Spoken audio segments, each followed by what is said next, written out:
So guys, hello everyone. चलिए, तो आज हम बात करने वाले हैं इलेक्ट्रोस्टैटिक पोटेंशियल एनर्जी। नया चैप्टर है, नई फीलिंग है, बिल्कुल बहुत इजी से समझ में आने वाला चैप्टर है, टेंशन भी मत लेना। बट समझ में आने वाली बात क्या है कि जो ये वर्ड हम पोटेंशियल एनर्जी यूज़ करते हैं ना बच्चों, पोटेंशियल एनर्जी जब भी हम डिफाइन करेंगे तो पहली बात समझ में आनी चाहिए कि this potential energy is used only and only for conservative forces. अब क्या मुझे कोई बच्चा बोलेगा कंजर्वेटिव फोर्स कौन से फोर्सेस होते हैं? सभी बच्चे वेरी गुड, जो पाथ पे डिपेंड नहीं करते। यानी अब हमारे पास कोई भी ए पॉइंट है, कोई भी ये बी पॉइंट है, हम ए से बी कैसे भी लेके आए पार्टिकल को, तो जो वर्क डन होगा फर्स्ट पाथ के थ्रू, सेकंड पाथ के थ्रू, थर्ड पाथ के थ्रू, वो तीनों के तीनों सेम रहने वाला है। लेकिन आपको याद क्या रखना है कि पोटेंशियल एनर्जी हमेशा कंजर्वेटिव फोर्सेस के लिए डिफाइन की जाती है।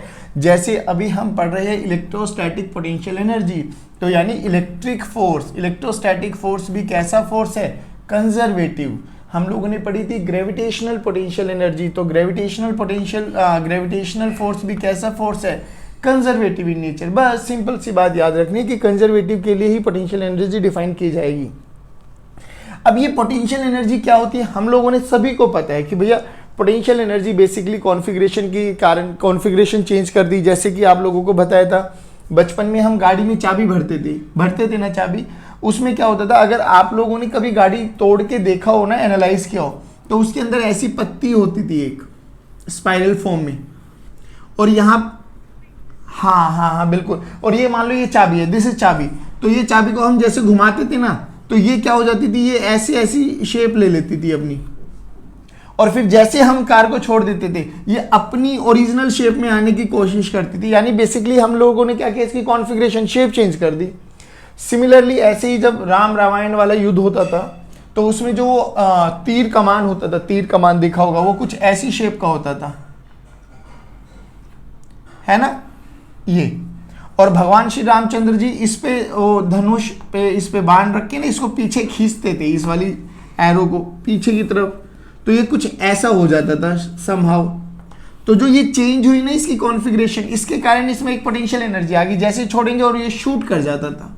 तो बेसिकली पोटेंशियल एनर्जी हमें समझ में आ गई, किसी की शेप, कॉन्फ़िगरेशन, पोजीशन को चेंज करने से जो भी चीज़ें आती है वो पोटेंशियल एनर्जी होती है। अच्छा, एक चीज़ और यहाँ पर मैं एक बहुत अच्छा वर्ड यूज़ करने वाला हूँ कि जब भी हमें पोटेंशियल एनर्जी के बारे में बात करनी है ना बच्चों, जब भी हमें पोटेंशियल एनर्जी के बारे में बात करनी है, तो हमें उस सिस्टम को एक पॉइंट से दूसरे पॉइंट तक लेके जाना है, but in such a manner कि उसमें कोई भी एक्सेलरेशन ना आए, यानी without imparting acceleration. Without imparting acceleration का मतलब समझा देता हूं, क्योंकि मैं ये वाला वर्ड बहुत यूज करने वाला हूं, फिर आपको समझ में भी आ जाएगा, कभी भी प्रॉब्लम नहीं होने वाली। विदाउट इम्पार्टिंग एक्सेलरेशन का मतलब क्या है कि एक पॉइंट से, ए पॉइंट से मुझे बी पॉइंट तक कोई भी एक ऑब्जेक्ट को पहुंचाना है, तो पहुंचाने के दो तरीके हैं, एक तो उठाओ और इसको भगा दो, जैसे ही भागा यानी मोशन में आए तो काइनेटिक एनर्जी आ गई, ठीक है ना, जैसे ही भागेगा तो काइनेटिक एनर्जी आ गई। बट मैं तो पढ़ पोटेंशियल एनर्जी रहा हूं, अगर मैं पोटेंशियल एनर्जी पढ़ रहा हूं तो मुझे काइनेटिक एनर्जी का तो कोई यूज है ही नहीं। देखिए आपको 11th में समझाया गया था, मान लो ये आपके पास ग्राउंड है, ये दिस इज ग्राउंड, और मैंने यहां पे एक ऑब्जेक्ट रख दिया, तो अभी इसके पास कोई पोटेंशियल एनर्जी नहीं है, बट जैसे मैं इसको यहां से यहां तक लेके आऊंगा तो हम लोग बोलते हैं कि इसके पास पोटेंशियल एनर्जी आ गई। क्यों? क्योंकि इसकी हम लोगों ने पोजीशन चेंज कर दी। बट जब ये h हाइट पर चली जाती है तो इसके पास पोटेंशियल एनर्जी ऐसे नहीं आती, क्योंकि अगर मैं इसको ऐसे लेके जाऊंगा तो हाँ हाइट तो चेंज हो रही है सर, बट इसमें कुछ ना कुछ काइनेटिक एनर्जी भी आ गई है, तो इस पे नीचे कितना फोर्स लगेगा? m/g। मुझे इसको h हाइट तक लेके जाना है, तो मैं इसको बहुत धीरे धीरे देखना कैसे उठाऊंगा, बहुत स्लोली, यानी आपको पता भी नहीं लगेगा, ये धीरे धीरे उठना स्टार्ट हो जाएगा, बहुत धीरे धीरे इन सच अ फैशन कि इसमें एक्सेलरेशन ना आए। एक्सेलरेशन का मतलब है कि इसकी वेलोसिटी चेंज ना हो, और वेलोसिटी चेंज नहीं होगी तो मतलब है काइनेटिक एनर्जी का चेंज नहीं हुआ, और काइनेटिक एनर्जी का चेंज नहीं करना हमें, तो हमने क्या बोला था कि जब भी हम किसी ऑब्जेक्ट को लेके जाएंगे ए पोजीशन से बी पोजीशन तक, तो इस पे mg नीचे लगेगा, ऊपर हम एक f एक्सटर्नल लगाएंगे, और इसमें अगर एक्सेलेरेशन नहीं लेके आना तो f एक्सटर्नल का magnitude must be equals to mg, यानी इस पे नेट फोर्स 0 होना चाहिए। नेट फोर्स 0 होगा तो ही मैं कह सकता हूं इसका एक्सेलेरेशन क्या है बच्चों, 0। और एक्सेलेरेशन 0 का मतलब क्या हुआ बच्चों कि no change in speed, no change in speed, speed change नहीं होगी तो यानी कुछ भी एनर्जी का लॉस काइनेटिक एनर्जी की फॉर्म में नहीं होने वाला। जल्दी बताइए यहां तक चीजें समझ में आई क्या? सभी बच्चा रिप्लाई करेगा। हाँ, इसलिए कह रहा हूं बिल्कुल बेसिक चीजें बता रहा हूं। हाँ, इन बेसिक चीजों को पकड़ के चलना, चीजें बहुत इजी लगने वाली है। चलिए, अब हमने बोला अब हम सबसे पहले पोटेंशियल एनर्जी को डिफाइन करेंगे, फिर पोटेंशियल को डिफाइन करने वाले हैं। किताबों में उल्टा है, पहले पोटेंशियल है फिर पोटेंशियल एनर्जी है, बट हम उल्टा पढ़ेंगे। अब देखिए, मान लेते हैं कि this is a charge Q1 और ये चार्ज फिक्स्ड है बच्चों, फिक्स्ड, ठीक है। और कहीं दूर इंफिनिटी पर, इंफिनिटी मैं फिर कह रहा हूं इट्स अ रिलेटिव टर्म, वो कहीं पर भी हो सकता है, वो मेरे बगल में भी इंफिनिटी पॉइंट हो सकता है। मैंने कहीं इंफिनिटी पर एक चार्ज रख दिया Q2, इन दोनों का सेपरेशन इनफाइनाइट है। इनफाइनाइट का मतलब समझ के चलना बेटा कि there is no interaction between this charge in this charge. जैसे कि मैंने एक एग्जांपल दिया था आपको, लेट अस सपोज मैं ये खड़ा हूं तो ये मेरा फील्ड है, जैसे ही इस फील्ड से थोड़ा सा जस्ट बाहर यहां पर एक चार्ज रखा हुआ है, ये दूसरा हाथ मेरा दूसरा चार्ज मान लो, देखो ये दूसरा चार्ज मेरे फील्ड से बाहर है, ये वाले पॉइंट को ध्यान देना, फील्ड से बाहर है तो मैं इस पे फोर्स नहीं लगा सकता, तो मेरा फोर्स ये मेरे लिए इनफाइनाइट हो गया, infinite. It means there is no interaction between Q1 and Q2, यानी no interaction between Q1 and Q2। चलिए, कोई इंटरेक्शन नहीं है तो अभी हम बोल सकते हैं कि इनमें there is no interaction, no force, no kinetic, no potential energy.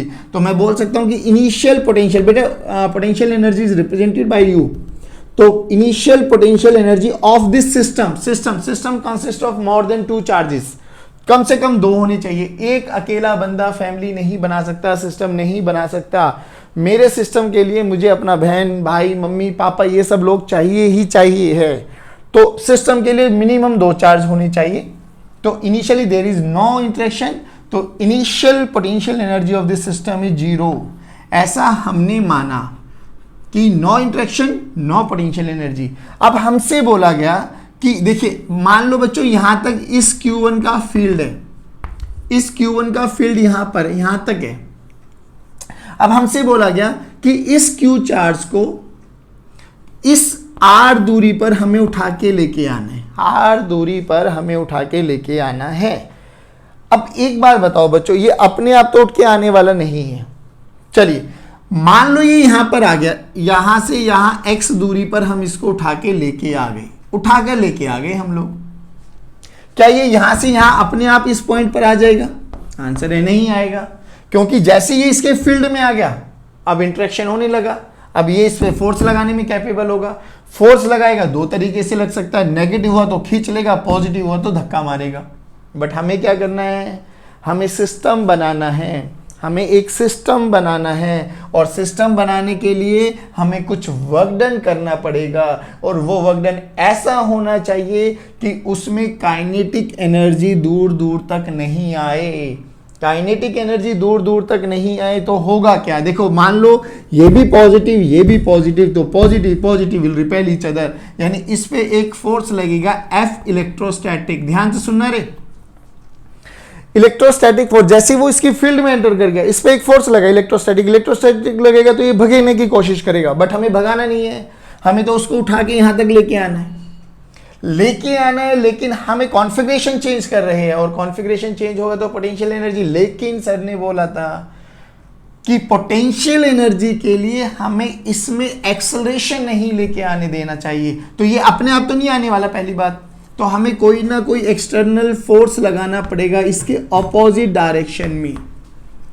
अब जो कि इस Q2 को मुझे इस R दूरी पर, यहाँ Q1 से R दूरी पर लेके आना है, उस पर एक इलेक्ट्रोस्टैटिक फोर्स लग रहा था राइट डायरेक्शन में, मुझे उसको लेके आना है लेफ्ट डायरेक्शन में। What does it means?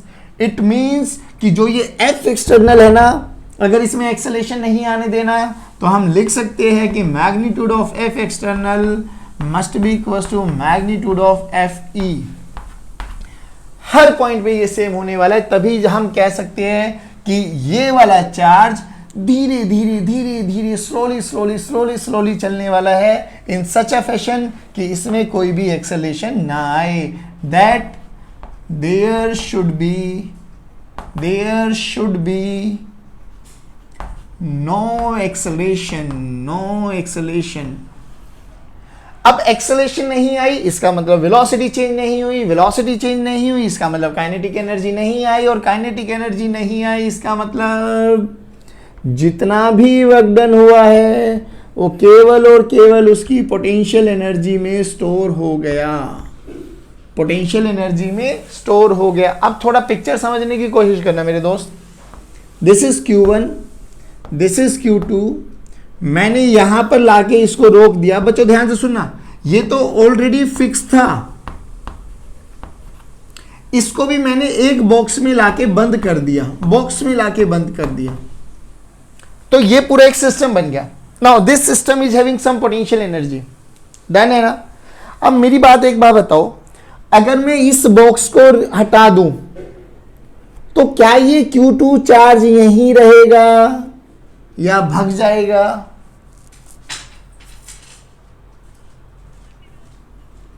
हाँ, मेरी बात सुनो, पहले मेरी बात सुनो आराम से। मैंने बोला मैं इसको उठा के लेके आया, मैंने वर्क डन किया, वर्क डन पोटेंशियल एनर्जी में स्टोर हो गया, सब कहानी मुझे समझ में आई। तो मैंने बोला कि जैसे ही Q1 तो बेटा फिक्स था ना ऑलरेडी, मैंने बोला Q2 को मैं यहां पे लेके ना किसी एक बॉक्स में, हाँ किसी एक बॉक्स में मैंने बंद कर दिया, ठीक है, बॉक्स में बंद कर दिया। मैंने बोला ओके हैंग ऑन, सुनो। मैंने बोला कि Q1 तो ऑलरेडी फिक्स था, Q2 को मैं इन्फिनिटी से R दूरी पर लेके आया, तो मैंने वर्क डन किया तो पोटेंशियल एनर्जी में स्टोर हो गया।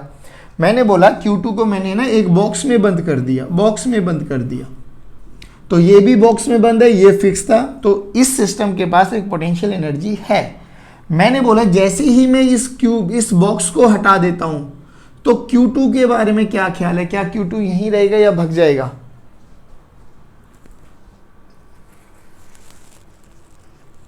अरे जल्दी बोलो। हाँ बिल्कुल भागेगा।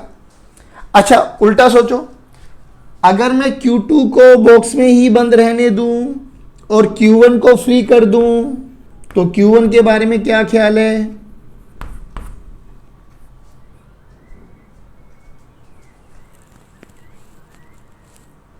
नहीं बाबू मेरी बात नहीं समझ रहे। मैंने बोला पहले बारी में Q2 बॉक्स में बंद था, Q2 को मैंने फ्री कर दिया, Q1 फिक्स था, तो आपने बोला Q2 भाग जाएगा, ठीक है। मैं बोला मैंने ठीक माना। मैंने बोला Q2 अब बॉक्स में बंद रहेगा, Q1 जो मेरा पहले फिक्स था अब मैंने इसको फ्री कर दिया, अब Q1 के बारे में क्या ख्याल है? क्या वो यहीं रहेगा या ये भी भागेगा?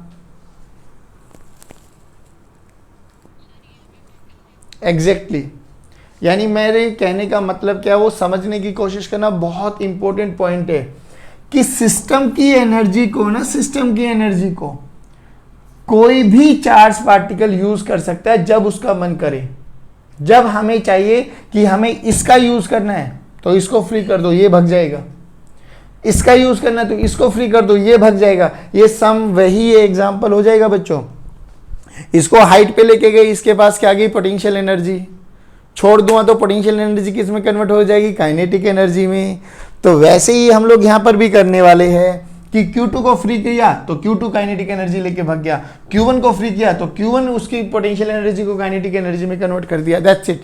मैं ये कह रहा हूँ पूरे सिस्टम की एनर्जी को कोई भी चार्ज पार्टिकल यूज कर सकता है। ऐसा जरूरी नहीं है कि जिसको उठा के लेके आए केवल और केवल उसकी पोटेंशियल एनर्जी, ना, पोटेंशियल एनर्जी तो पूरे सिस्टम की है।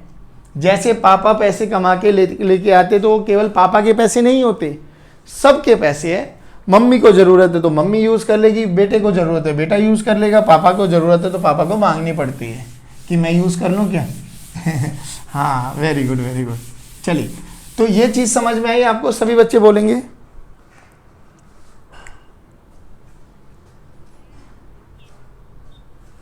हाँ हाँ हाँ, दोबारा बोलो। चलो चलो चलो चलो चलो, अब मेरी बात सुनना ध्यान से। बहुत सिंपल सा, बहुत बहुत इजी सा फंडा है।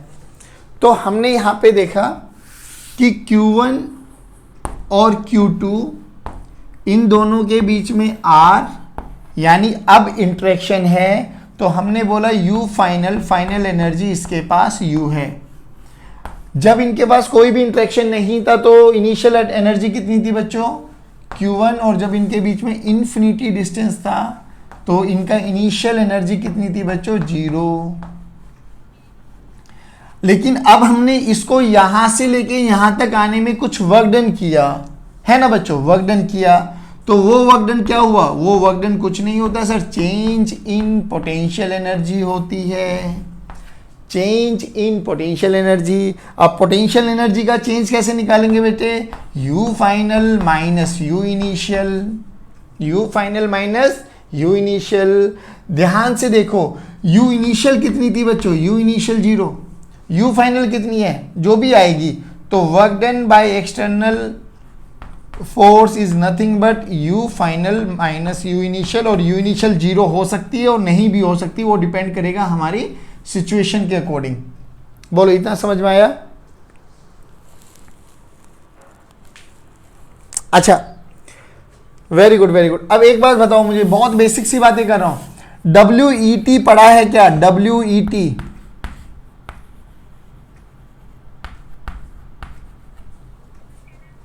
वेरी गुड, बहुत बढ़िया बहुत बढ़िया। सुनो, वर्क एनर्जी थ्योरम क्या कहती है बेटे? वर्क एनर्जी थ्योरम कहती है कि work done by all the forces, सुन लेना आराम से, work done by all the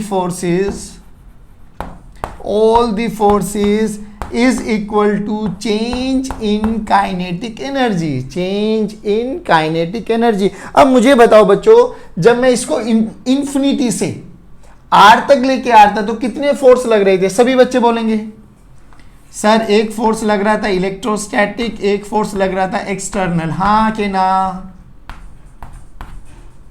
अरे हाँ के ना? Very good very good. तो देखो मैं क्या लिखता हूं, work done by all the forces, all the forces में दो फोर्सेस है, तो work done by electrostatic plus work done by external किसके बराबर होगा? Change in kinetic energy. अब ये बताओ मेरे बच्चों, काइनेटिक एनर्जी का चेंज हुआ या नहीं हुआ? वेरी गुड मनीषा ने बोला, क्यों नहीं हुआ जल्दी बताओ।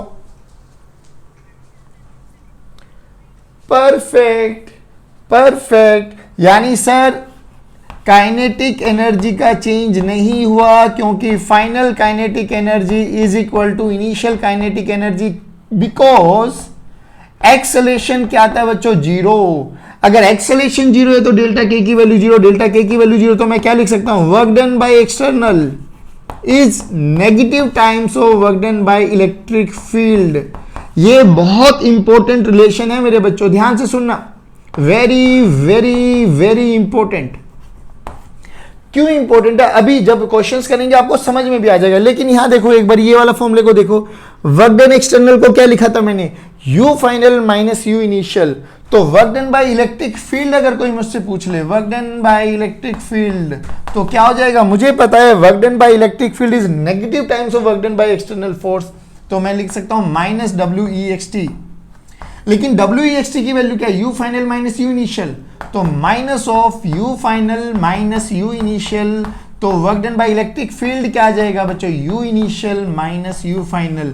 मेरे प्यारे बच्चों ध्यान से सुनना, आपके पास जब भी क्वेश्चन आएंगे ना, तो क्वेश्चन में ध्यान से जो ध्यान देने वाली बात है वो क्या है? वो कभी पूछ लेगा work done by external force निकालो, कभी पूछ लेगा work done by electric field निकालो।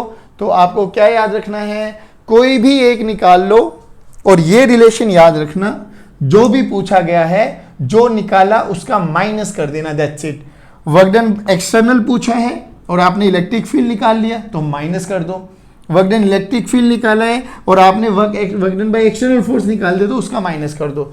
और ये फॉर्मूला बहुत इंपॉर्टेंट है बच्चों कि work done by external force अगर मैं करूंगा तो you final minus U initial हो जाएगा, और work done by electric field करूंगा तो you initial minus you final हो जाएगा। सभी बच्चे रिप्लाई करेंगे। क्या यहां तक कहानी समझ में आई? हाँ बोलो बेटे, बोलो बोलो बोलो।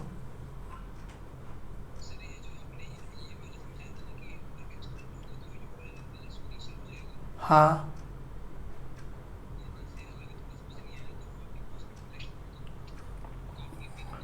हाँ, मैं रिपीट कर देता हूँ, सुनो। हमने बोला था कि work done by external is nothing but change in potential energy, और चेंज हम कैसे निकालते हैं बेटे? Final work done minus initial work done, ये करते हैं हम लोग। अब वर्क डन बेसिकली होता क्या? एनर्जी होती है। तो हम कौन पढ़ रही है? Potential energy. पोटेंशियल एनर्जी को रिप्रेजेंट किससे करते हैं बेटा? यू से। जब यू से रिप्रेजेंट करेंगे तो हमने क्या बोला कि इनिशियल सिस्टम के पास when there is no interaction, कोई दूर दूर तक कांटेक्ट ही नहीं है, एक दूसरे पे फोर्स ही नहीं लगा सकते, तो वर्क डन क्या होगा भाई? वर्क डन नहीं होगा तो यू इनिशियल क्या है? 0। फिर हमने कुछ वर्क डन किया, तो वर्क डन किया सिस्टम को बनाने के लिए जितना भी कार्य किया हमने बोला उसकी एनर्जी हो गई फाइनल। तो टोटल वर्क डन कितना हुआ? जो चेंज इन एनर्जी हुई, चेंज कैसे निकालते हैं? You final minus U initial. यहां तक तो ये बात थी ये, लेकिन हमें क्या लगा, देखो ध्यान से सुनना। हमने बोला कि इस वाले फोर्स, इस पे 2 फोर्स लग रहे थे, एक इलेक्ट्रोस्टैटिक जो उसको धक्का मारेगा या उसको खींचेगा, एक एक्सटर्नल फोर्स। एक्सटर्नल क्यों लगा रहे हैं? क्योंकि हमें पता है हमें इस सिस्टम को विदाउट इम्पार्टिंग एक्सेलरेशन, यानी इस सिस्टम को धीरे धीरे धीरे धीरे लेके आना इन सच अ फैशन कि इसकी काइनेटिक एनर्जी में चेंज ना आए, क्योंकि हम नहीं चाहते वो वर्क डन काइनेटिक एनर्जी में चेंज हो जाए। हम चाहते वो पूरा का पूरा वर्क डन केवल और केवल उसकी पोटेंशियल एनर्जी में स्टोर हो जाए। पोटेंशियल एनर्जी देखो, मैकेनिकल एनर्जी का फॉर्मूला क्या होता है बेटा? Mechanical energy is nothing but kinetic energy plus potential energy. अब मुझे सारा वर्क डन पोटेंशियल एनर्जी में स्टोर कराना है तो काइनेटिक एनर्जी को क्या रखना पड़ेगा? 0। काइनेटिक एनर्जी को क्या रखना पड़ेगा? 0। यानी जो चेंज इन काइनेटिक एनर्जी होगी ना वो 0 होनी चाहिए। और चेंज इन काइनेटिक एनर्जी 0 कब होगी? मान लो मैं 1 मीटर पर सेकंड की स्पीड से जा रहा हूँ, 1 मीटर पर सेकंड, तो मैं थ्रू आउट 1 मीटर पर सेकंड ही चलूँ, ना मेरी स्पीड बढ़े ना मेरी स्पीड घटे, यानी मेरे में कोई भी एक्सेलेरेशन नहीं आना चाहिए। और एक्सेलेरेशन कब नहीं आएगा? जब नेट फोर्स 0 होगा। तो ये कहानी थी यहाँ से। अब WET वर्क एनर्जी थ्योरम क्या कहती है कि work done by all the forces, जितने भी फोर्स लग रहे हैं ना बेटे उस वाले चार्जेस पे दुनिया भर के जितने भी, तो हमने देखा यहाँ पे 2 लग रहे थे, इलेक्ट्रोस्टैटिक और एक्सटर्नल। तो work done by all the forces is equal to change in kinetic energy. लेकिन हमने देखा काइनेटिक एनर्जी का तो चेंज हुआ ही नहीं है, तो डेल्टा के की वैल्यू हो जाएगी 0। डेल्टा के की वैल्यू 0, तो work done by electric field plus work done by external must be equal to change in kinetic energy. Kinetic energy का चेंज क्या है? 0। तो हम लोग यहाँ से इक्वेशन लिख दी कि work done by external force must be equal to work done by electric field minus times. अब जो वर्क डन बाय एक्सटर्नल था वो ये था U final minus U initial. तो work done by electric field क्या हो जाएगा? नेगेटिव से मल्टीप्लाई कर दो तो ये माइनस का हो जाएगा, ये प्लस का हो जाएगा, दैट्स इट। बोलो समझ में आया क्या यहाँ तक? बहुत बढ़िया बच्चों। अब मेरी बात सुन लो, मेरी बात सुनो। सोचो जब इसमें कोई भी इंटरेक्शन नहीं था, when there is no interaction, ठीक है, फिर मैंने इसको उठा के लेके आया, मैंने इसको सिस्टम बना दिया। अब ध्यान से सुनना, अगर सिस्टम को बनाने के लिए मुझे वर्क डन करना पड़ा, जितना वर्क डन आप सिस्टम को बनाने के लिए करोगे ना उतना ही नेगेटिव में वर्क डन आपको करना पड़ेगा उस सिस्टम को तोड़ने के लिए। तो अगर आपने सिस्टम पे को बनाने के लिए वर्क डन यानी एनर्जी खर्च करी 100 जूल, तो उसको तोड़ने के लिए भी कितनी एनर्जी खर्च करनी पड़ेगी बच्चों? बहुत बढ़िया बेटे, क्या बोल रहे हो? चलिए अब सुनो, अब छोटा सा एक प्रूफ देख लेते हैं। बस बोलो भाई, सभी बच्चे बोलेंगे क्या समझ में आया है? हाँ बेटे, मैं फिर कह रहा हूँ, बहुत छोटी छोटी चीज़ों को पकड़ के चलने की कोशिश करना, दैट्स इट। देखो अब ध्यान से सुनना, हमने बोला कि ये क्यू चार्ज है and this Q charge is fixed है, ये फिक्स्ड, ये नहीं मूव करने वाला। मान लो Q1 है, ठीक है, और इससे बहुत दूर इन्फिनिटी पर एक चार्ज रखा हुआ था Q2, इन्फिनिटी पर, इन्फिनिटी, यानी there is no interaction between. तो हम क्या कह रहे थे बच्चे, एक Q1 चार्ज है, एक Q2 चार्ज है, initially no interaction between them, तो हम बोल सकते हैं U इनिशियल 0 है। ठीक है सर, कोई दिक्कत वाली बात नहीं है। अब मुझे सिस्टम बनाना है तो मुझे वर्क डन करना पड़ेगा। तो मान लेते हैं मुझे Q1 से R दूरी पर उस Q2 को उठा के लेके आना है, बट ऐसे तो नहीं लेके आ पाऊंगा। तो क्या करना है मुझे, मान लो जब ये x दूरी पर था, कौन, Q2 x दूरी पर था, तो उस पर एक इलेक्ट्रोस्टैटिक फोर्स लग रहा था इधर, Fe, रिपल्सिव फोर्स। कितना हो जाएगा, मैग्नीट्यूड बोलो, Q1 Q2 by X square, ये फोर्स का मैग्नीट्यूड आ गया। चलिए जी, बहुत सुंदर। अब मैंने क्या करना, मैंने इसको यहां से A से उठा के B पे लेके आना है, तो यानी मुझे कुछ वर्क डन करना पड़ेगा अगेंस्ट द इलेक्ट्रोस्टैटिक फोर्स। तो मुझे एक F एक्सटर्नल लगाना पड़ेगा A डायरेक्शन में, और तरीका वो ये, विदाउट इम्पार्टिंग एक्सेलरेशन लेके आना है, तो दोनों का मैग्नीट्यूड सेम आना चाहिए। इफ A नेट 0 होगा, इट मीन्स F एक्सटर्नल का magnitude must be equal to F electrostatic के मैग्नीट्यूड के बराबर होगा। अच्छा, अब क्या करता हूं मैं, मान लो x दूरी से बहुत छोटी सी डिस्प्लेसमेंट dx किया मैंने। ध्यान से सुनना मेरे बच्चों, ध्यान से सुनना, dx। अब ये dx बताओ, ये बहुत छोटी बहुत बड़ी, सर ये dx तो बहुत छोटी होती है। अब ये इतनी छोटी होती है, सुनना ध्यान से, मैं ये कह सकता हूं जितना इस वाली लाइन पर जितना फोर्स लग रहा है ना, लमसम उतना ही फोर्स इस वाली लाइन पे लग रहा है। यानी यहां से यहां तक आने में, यहां से यहां तक आने में फोर्स में कोई भी चेंज नहीं हुआ, क्योंकि ये डिस्टेंस dx बहुत छोटा सा है। फोर्स मैं मान सकता हूं कि यहां से यहां तक आने में फोर्स सेम रहा होगा।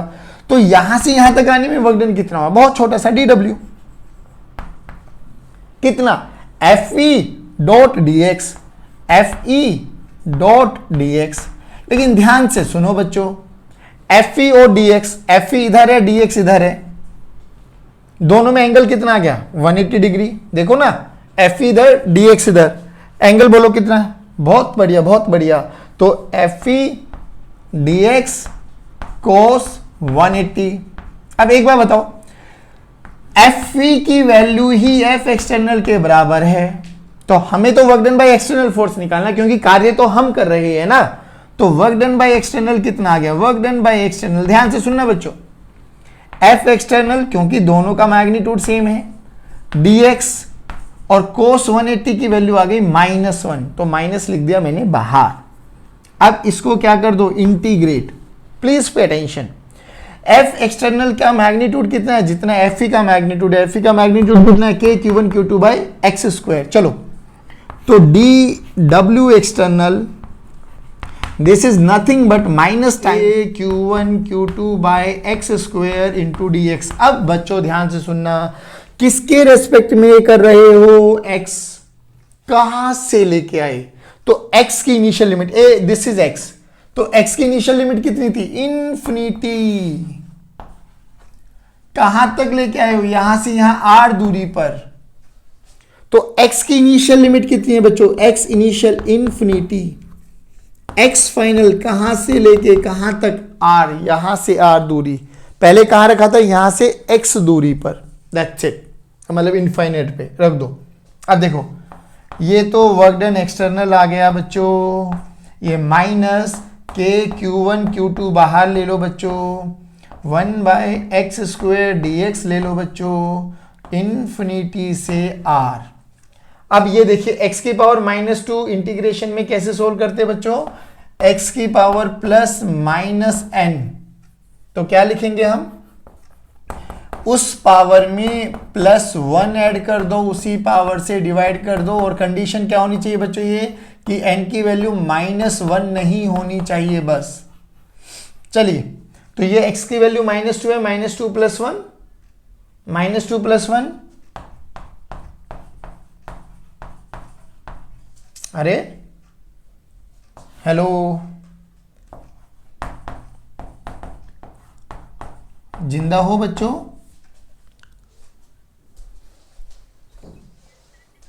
हाँ, जिंदा हो तो रिप्लाई किया करो ना बेटा, हम मुझे डर लग जाता है।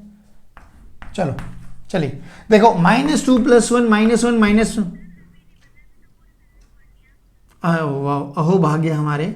आइए, -2 + 1 -1 -1 इंटू माइनस प्लस, तो ये हो गया KQ1 Q2 -2 + 1 यानी -1, तो -1 बोले तो x नीचे आ गया इन्फिनिटी से r, ये 1/x और लिमिट रखो इन्फिनिटी से r। अब लिमिट तो पुट करनी आती है ना, चलो कर लीजिए, KQ1 Q2 1/r - 1/इंफिनिटी, और 1/इंफिनिटी क्या होता है बच्चों? 0। तो वर्क डन क्या हो गया बच्चों? KQ1 Q2/r। यही हमारे पास पोटेंशियल एनर्जी का फॉर्मूला होता है। Work done by external force कितना है बच्चों? KQ1 Q2/r। ध्यान से सुन लो बच्चों, KQ1 Q2/r। अच्छा, कोई आपसे पूछे जाए work done by electric field निकालो, अरे गधेड़ो नेगेटिव हो जाएगा इसका, हाय अल्लाह, अभी अभी कराया, अभी अभी।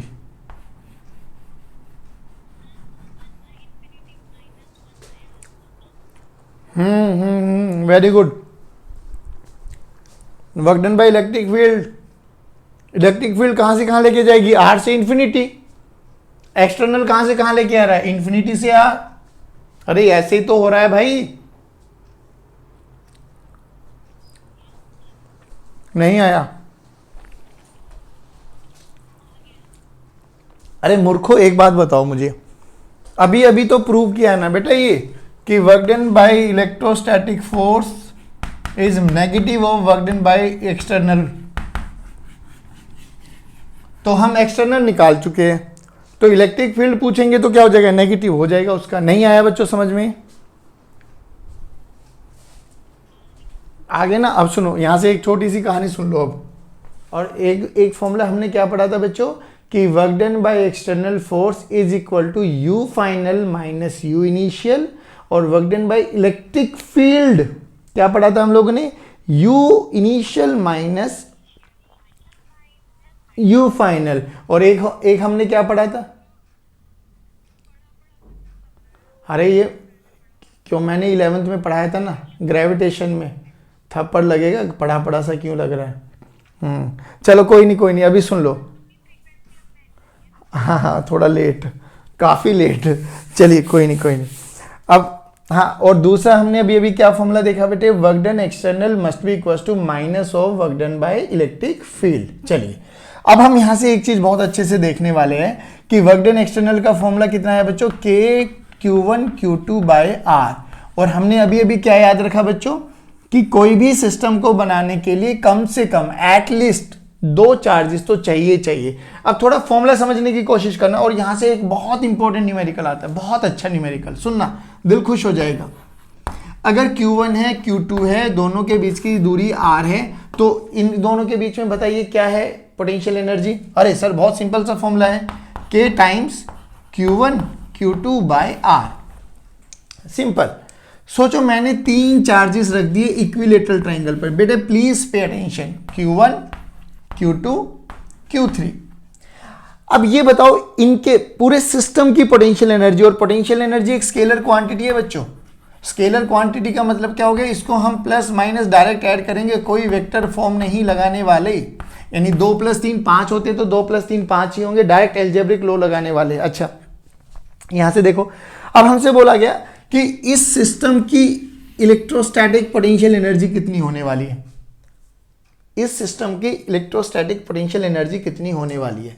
तो थोड़ा आइडिया यहां से सोचा गया, फिर तुम्हें शॉर्ट ट्रिक बताऊंगा।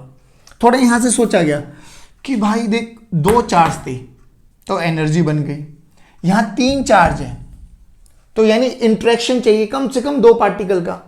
तो देख क्या सोचा लोगों ने कि भाई एक एनर्जी तो इसकी हो गई, बना KQ1 Q3/r। फिर लोगों ने सोचा एक एनर्जी इसकी हो गई, हाँ भाई ये भी बन रही है। फिर एक बच्चा, अरे सर इसको क्यों छोड़ेंगे हम, बिल्कुल नहीं छोड़ेंगे। तो बोलो कि वीडियो गई, हैंग ऑन भाई, बैटरी रह गई है 10%, कोई नहीं जल्दी जल्दी कर लो, ठीक है। सुन लो पहले। तो इक्विलेटरल ट्रायंगल में कितनी एनर्जी बनी सर, एक इनका पेयर बना, एक इनका पेयर बना और एक इनका पेयर बना, क्योंकि हमें समझ में आ गया कि एनर्जी पेयर के लिए डिफाइन की जाएगी, इंडिविजुअल चार्ज के लिए नहीं डिफाइन की जाएगी, पेयर। तो पेयर देख लो कितने पेयर बने, 1 2 3। अच्छा अगर हम यही बोले, अब सब बच्चे बोलेंगे मान लो इस पे 4 चार्जेस रख दिए एक स्क्वायर पर, तो बताओ कितने पेयर बनेंगे, सभी बच्चे बोलेंगे कितने पेयर बनेंगे, 4। Very good. कितने पेयर बनेंगे बच्चों, सभी ताली बजाएंगे, 4। Very good. तो ताली बजाई सभी ने, वेरी गुड, बहुत अच्छे बच्चे हो तुम। देखो मैं बनाता हूं साथ के साथ, 4 ही बनेंगे, 1 2 3, हाँ अरे वाह भाई वाह, 4 5 6 बन गए। अब देखो, अब टेंशन नहीं लेना, शॉर्ट ट्रिक बताता हूं। फॉर्मूला याद रख लो NC2, फॉर्मूला याद रखो NC2। NC2 का मतलब, हाँ मैं अभी एक बार दोबारा रिवाइज करा देता हूं, n factorial divided by 2 factorial into n-2 factorial. बस सुन लो ध्यान से। Now what is n? n is nothing but number of charges, number of charges. पहले ये बताओ फैक्टोरियल सोल्व करना आता है ना, मान लो अगर मैं लिखता हूं 3 फैक्टोरियल तो it is nothing but 3 into 2 into 1। मैं लिखता हूं 6 फैक्टोरियल तो 6 इंटू 5 फैक्टोरियल भी लिख सकता हूं मैं, ध्यान से सुनना, यानी जहां से भी लिखना है उल्टी काउंटिंग ले दो 1 तक, दैट्स इट, खत्म। अब देखो n क्या होता है, नंबर ऑफ चार्ज। बताओ इक्विलेटरल ट्रायंगल में कितने चार्जेस थे, 3, 1 2 3।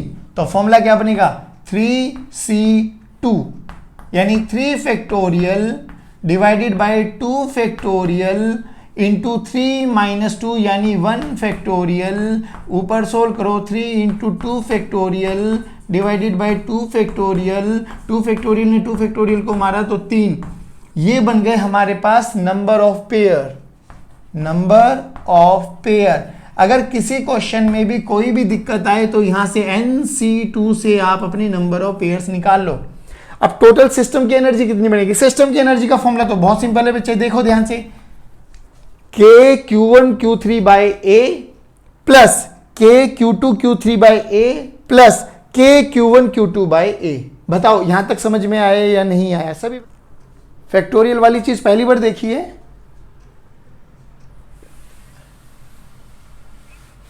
बेटे 11th, हाँ 11th में भी मैंने सब पढ़ाया था आप लोगों को, बस बात ये कि आप भूल गए हो। टेंशन मत लो बाबू, कोई दिक्कत नहीं है।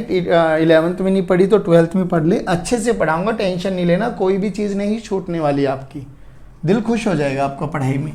बस मैं तो एक ही रिक्वेस्ट करूंगा आप लोगों से, रेगुलर रहना पढ़ाई में, बस दैट्स इट। आ जाओ, अब सोचो, ये तो बहुत बेसिक सी चीज़ें हैं। अब क्वेश्चन सुनना ध्यान से, ओए सुनो ध्यान से, हेलो हेलो हेलो हेलो, हाँ अभी हो ना, जिंदा हो, वेरी गुड। क्वेश्चन सुनो, ऐसे क्वेश्चन पूछता बाबूजी, अब सुनिए कि एक इक्विलेटरल ट्रायंगल है भैया, ABC, ए साइड लेंथ है और कहीं बहुत दूर इन्फिनिटी पर Q1 Q2 Q3 चार्जेस रखे गए हैं।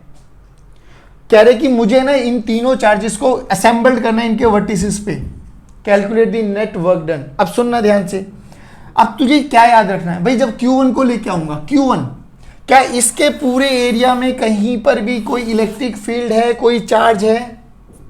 नहीं।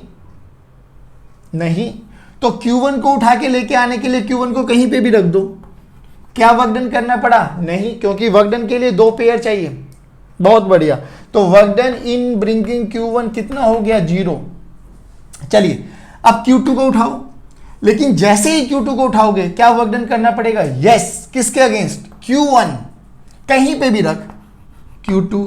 अब कितना वर्क डन हो गया सर, इनका पेयर देख लो, तो work done in bringing Q2 कितना हो गया बच्चा, K Q1 Q2 bye A। Done. अब आई बारी Q3। सोचो Q3 को उठाने के लिए किस किस के अगेंस्ट वर्क डन करना पड़ेगा, Q1 के अगेंस्ट। बस बस बस बस, सीबीएसई में 3 नंबर में क्वेश्चन आता, मैं कह रहा हूं हर ऑल्टरनेट ईयर में पूछा जाता है ये। कभी ट्राइंगल रख देंगे, कभी स्क्वायर रख देंगे, स्क्वायर रखेंगे तो 4 चार्जेस रख देंगे। तो क्या याद रखना है, पहले चार्ज को लेके आने के लिए कोई वर्क डन नहीं, but but but but but but ध्यान से सुनना, अगर यहां पर इलेक्ट्रिक फील्ड हो जाए कि पहले इलेक्ट्रिक फील्ड है, तो उस केस में Q1 को उठा के लेके आने के लिए भी वर्क डन करना पड़ेगा।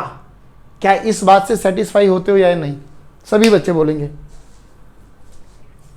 बेटा दोनों चीजों में डिफरेंस समझो, पहले चार्ज में इलेक्ट्रिक फील्ड यानी यहां पे कोई भी सोर्स नहीं था, तो Q1 को उठाने के लिए मुझे कोई वर्क डन नहीं करना पड़ा। बट जैसे इलेक्ट्रिक फील्ड आ गई, फिर उस केस में मुझे Q1 को भी लेके आने के लिए वर्क डन करना पड़ेगा। बोलो इतना बात समझ में आई या नहीं आई। अब जाते जाते एक होमवर्क क्वेश्चन है, होमवर्क क्वेश्चन लिख लो कि एक आपके पास क्यूब है, क्यूब है क्यूब, और क्यूब के वर्टिसेस पे 8 चार्जेस रखे हुए हैं, Q Q Q Q Q Q Q Q. इस क्यूब की सिस्टम की एनर्जी निकालनी है आपको, सिस्टम की एनर्जी निकालनी है। This is your homework question. कितने पेयर बनेंगे वो इस वाले फॉर्मूले से निकालेंगे, हर पेयर के बीच में इंटरेक्शन देखेंगे, और इस क्वेश्चन को करना बहुत अच्छा है। नहीं हुआ तो कल की क्लास में देखेंगे। चलिए guys, will see you tomorrow, thank you very much, have a good day, God bless you, जय हिंद जय भारत। पढ़ते रहिए और मुस्कुराते रहिए।